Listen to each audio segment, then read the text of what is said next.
life, liberty, and the pursuit of happiness.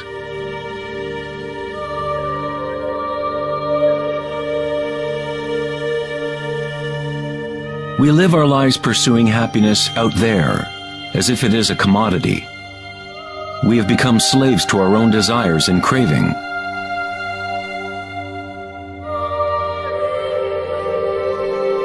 Happiness is not something that can be pursued or purchased like a cheap suit. This is Maya, illusion, the endless play of form. In the Buddhist tradition, samsara, or the endless cycle of suffering, is perpetuated by the craving of pleasure and aversion to pain. Freud referred to this as the pleasure principle. Everything we do is an attempt to create pleasure, to gain something that we want, or to push away something undesirable that we don't want. Even a simple organism like the paramecium does this. It is called response to stimulus. Unlike a paramecium, humans have more choice. We are free to think, and that is the heart of the problem. It is the thinking about what we want that has gotten out of control.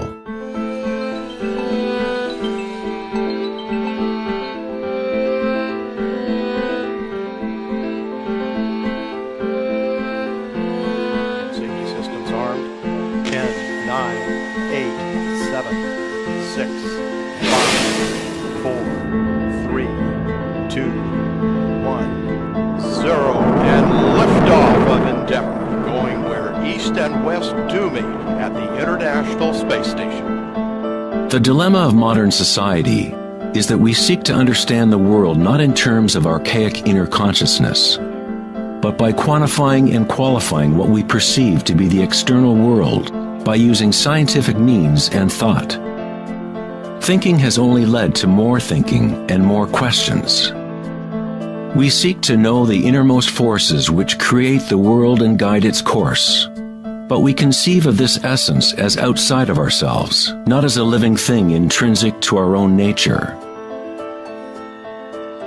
It was the famous psychiatrist Carl Jung who said, "One who looks outside dreams. One who looks inside awakes." It is not wrong to desire to be awake, to be happy. What is wrong is to look for happiness outside when it can only be found inside.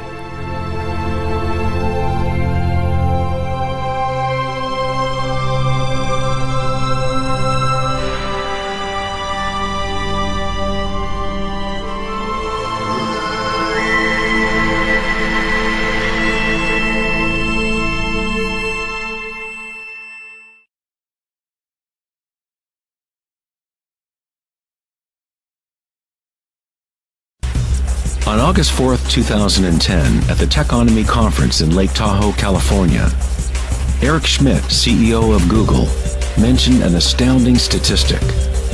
Every 2 days now, we create as much information as we did from the dawn of civilization up until 2003, according to Schmidt. That's something like 5 exabytes of data. Never in human history has there been so much thinking, and never has there been so much turmoil on the planet. Could it be that every time we think of a solution to one problem, we create 2 more problems?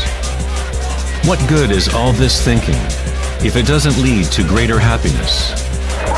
Are we happier, more equanimous, more joyful as a result of all this thinking? Or does it isolate us, disconnect us from a deeper and more meaningful experience of life?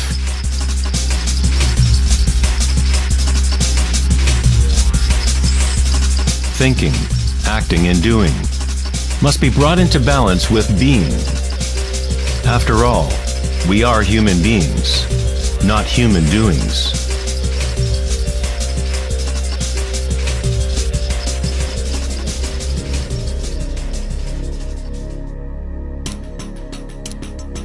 We want change, and we want stability at the same time. Our hearts have become disconnected from the spiral of life.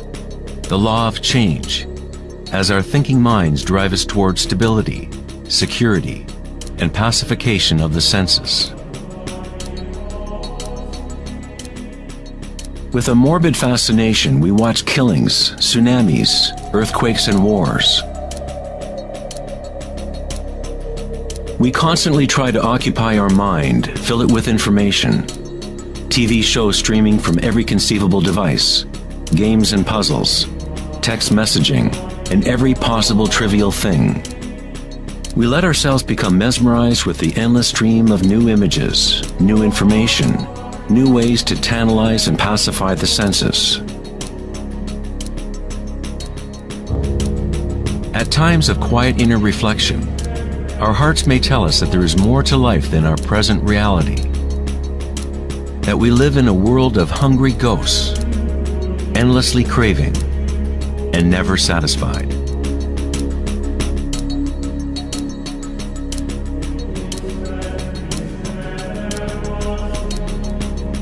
We have created a maelstrom of data flying around the planet to facilitate more thinking, more ideas about how to fix the world, to fix the problems that only exist because the mind has created them. Thinking has created the whole big mess that we are in right now. We wage wars against diseases, enemies, and problems. The paradox is that whatever you resist persists. The more you resist something, the stronger it gets. Like exercising a muscle, you are actually strengthening the very thing you want to rid yourself of. So then, what is the alternative to thinking? What other mechanism can humans use to exist on this planet?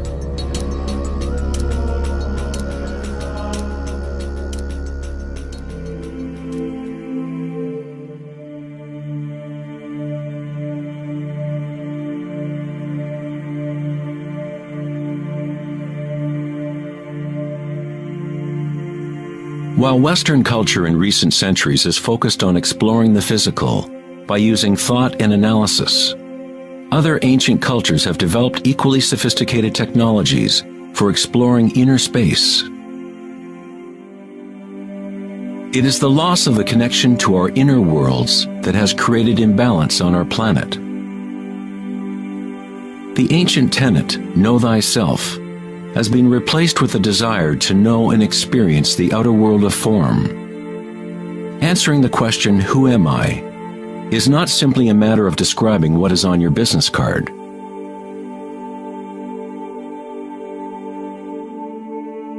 In Buddhism, you are not the content of your consciousness. You are not merely a collection of thoughts or ideas, because behind the thoughts is the one who is witnessing the thoughts.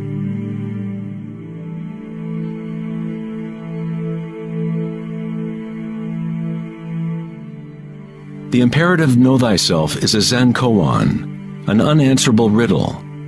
Eventually the mind will become exhausted in trying to find an answer, like a dog chasing its tail.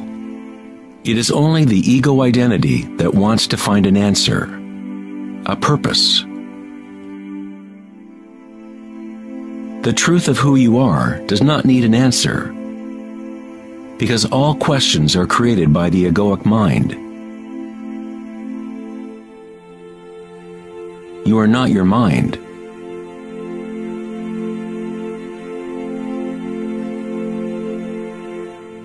The truth lies not in more answers, but in less questions.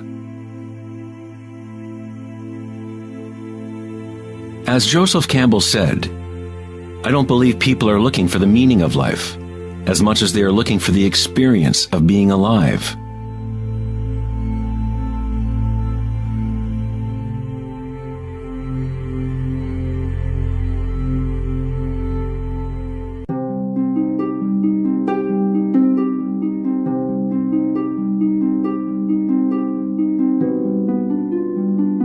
When the Buddha was asked, "What are you?" he said simply, "I am awake." What does this mean, to be awake?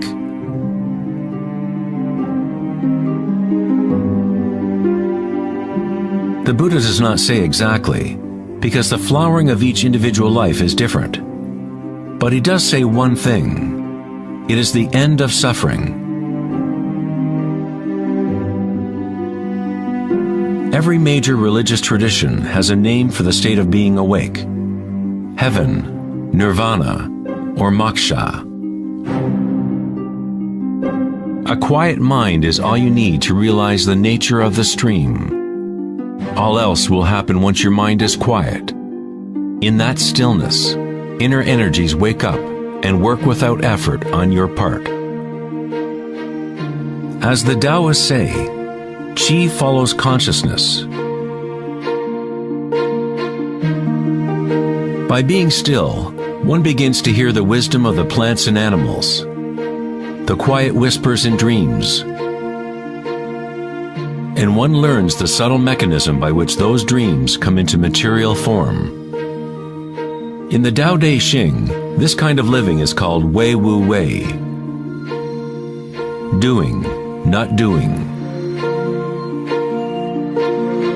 The Buddha spoke of the middle way as the path that leads to enlightenment.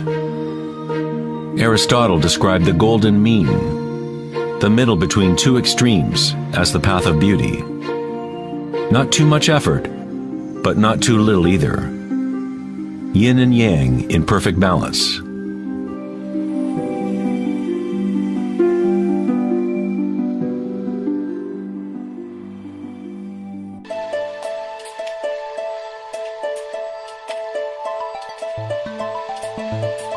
Vedanta's notion of Maya, or illusion, is that we do not experience the environment itself, but rather a projection of it, created by thoughts. Of course, your thoughts let you experience the vibratory world in a certain way, but our inner equanimity need not be contingent on external happenings. The belief in an external world, independent of the perceiving subject, is fundamental to science. But our senses only give us indirect information. Our notions about this mind-made physical world are always filtered through the senses, and therefore always incomplete. There is one field of vibration underlying all of the senses. People with a condition called synesthesia sometimes experience this vibratory field in different ways. Synesthetes can see sounds as colors or shapes, or associate qualities of one sense with another. Synesthesia refers to a synthesis or intermingling of the senses. The chakras in the senses are like a prism, filtering a continuum of vibration. All things in the universe are vibrating, but at different rates and frequencies. The Eye of Horus is made up of 6 symbols, each representing the senses. Like the ancient Vedic system, thought is considered to be a sense.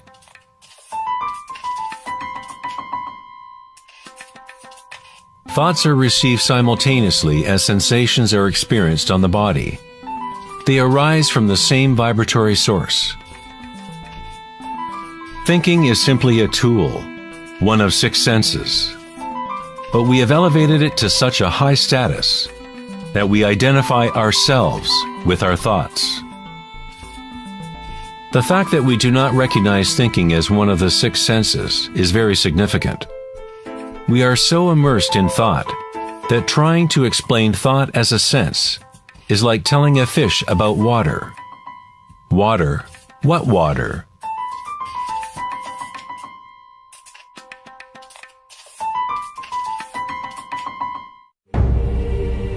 In the Upanishads, it is said, "Not that which the eye can see, but that whereby the eye can see. Know that to be Brahman, the eternal, and not what people here adore. Not that which the ear can hear, but that whereby the ear can hear. Know that to be Brahman, the eternal, and not what people here adore.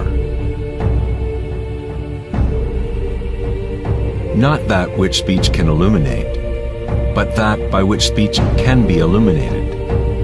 Know that to be Brahman, the eternal, and not what people here adore.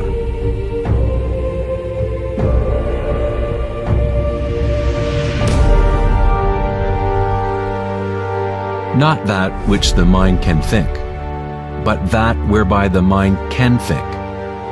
Know that to be Brahman the eternal, and not what people here adore.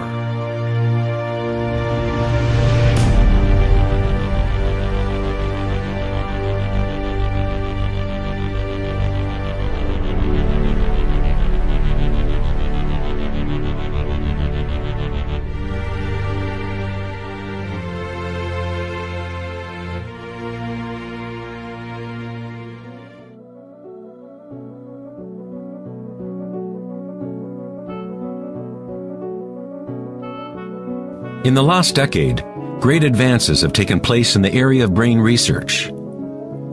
Scientists have discovered neuroplasticity, a term which conveys the idea that the physical wiring of the brain changes according to the thoughts moving through it. As Canadian psychologist Donald Hebb put it, neurons that fire together, wire together.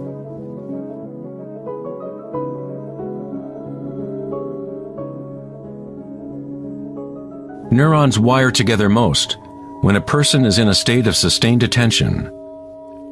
What this means is that it is possible to direct your own subjective experience of reality.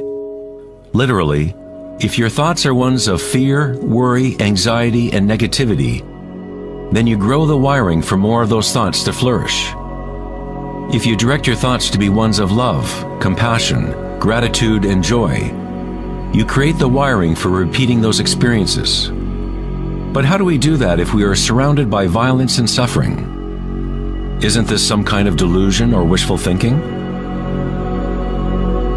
Neuroplasticity is not the same as the New Age notion that you create your reality by positive thinking. It is actually the same thing that the Buddha taught 2,500 years ago. Vipassana meditation, or insight meditation, could be described as self-directed neuroplasticity. You accept your reality exactly as it actually is. But you experience it at the root level of sensation, at the vibratory or energetic level, without the prejudice or influence of thought, through sustained attention at the root level of consciousness. The wiring for an entirely different perception of reality is created.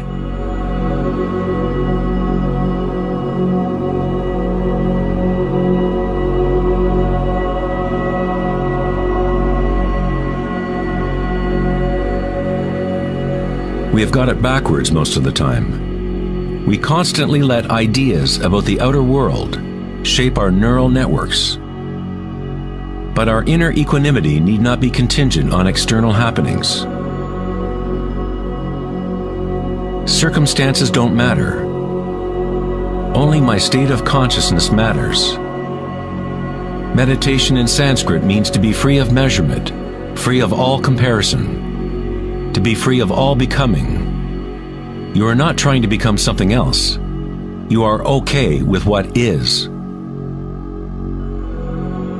The way to rise above the suffering of the physical realm is to totally embrace it, to say yes to it, so it becomes something within you, rather than you being something within it.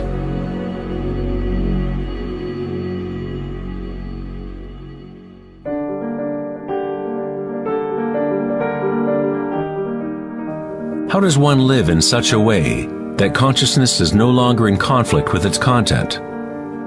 How does one empty the heart of petty ambitions? There must be a total revolution in consciousness, a radical shift in orientation from the outer world to the inner. It is not a revolution brought about by will or effort alone, but also by surrender, acceptance of reality as it is.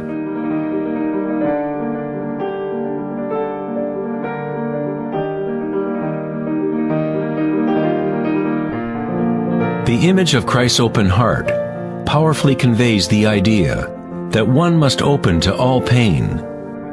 One must accept all if one is to remain open to the evolutionary source. This doesn't mean you become a masochist. You don't look for pain. But when pain comes, which it inevitably does, you simply accept reality as it is, instead of craving some other reality. The Hawaiians have long believed that it is through the heart that we learn truth. The heart has its own intelligence, as distinctly as the brain does. The Egyptians believed that the heart, not the brain, was the source of human wisdom. The heart was considered the center of the soul and the personality. It was through the heart that the divine spoke, giving ancient Egyptians knowledge of their true path. This papyrus depicts the weighing of the heart. It was considered a good thing to go into the afterlife with a light heart. It meant that you had lived well.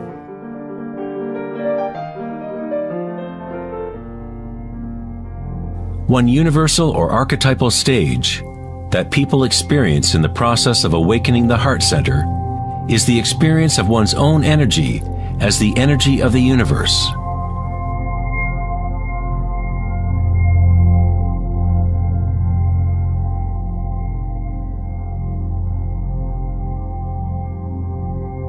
When you allow yourself to feel this love, to be this love, when you connect your inner world with the outer world, then all is one. How does one experience the music of the spheres? How does a heart open?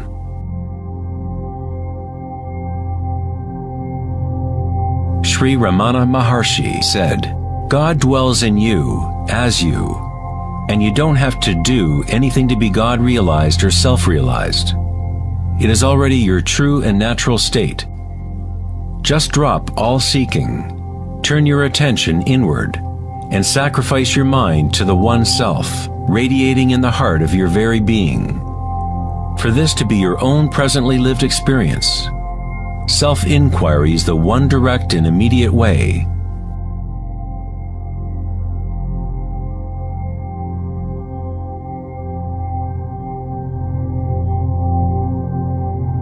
When you meditate and observe sensations within, your inner aliveness, you are actually observing change. This force of change is the arising and passing away as energy changes form. The degree to which a person has evolved or become enlightened is the degree to which one has gained the ability to adapt to each moment, or to transmute the constantly changing human stream of circumstances, pain and pleasure, into bliss.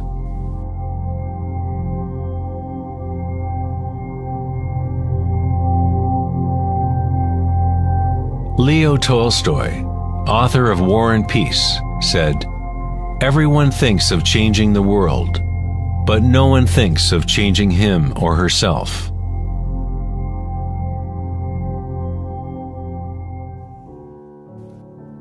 Darwin said the most important characteristic for the survival of a species is not strength or intelligence, but adaptability to change.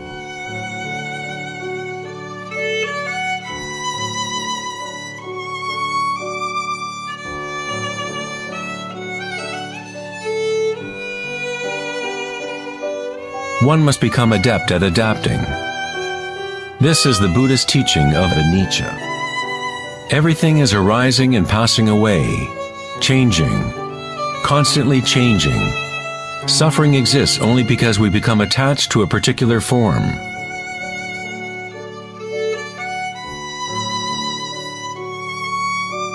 When you connect to the witnessing part of yourself with the understanding of anicca, bliss arises in the heart.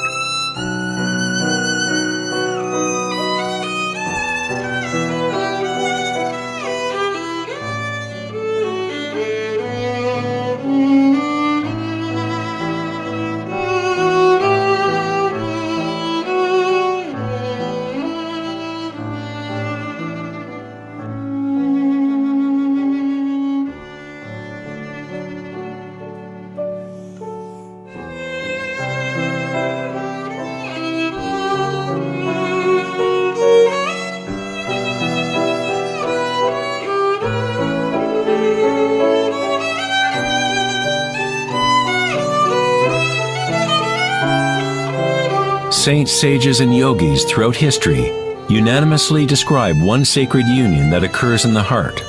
Whether it is the writings of St. John of the Cross, Rumi's poetry, or the tantric teachings of India, all of these different teachings try to express the subtle mystery of the heart.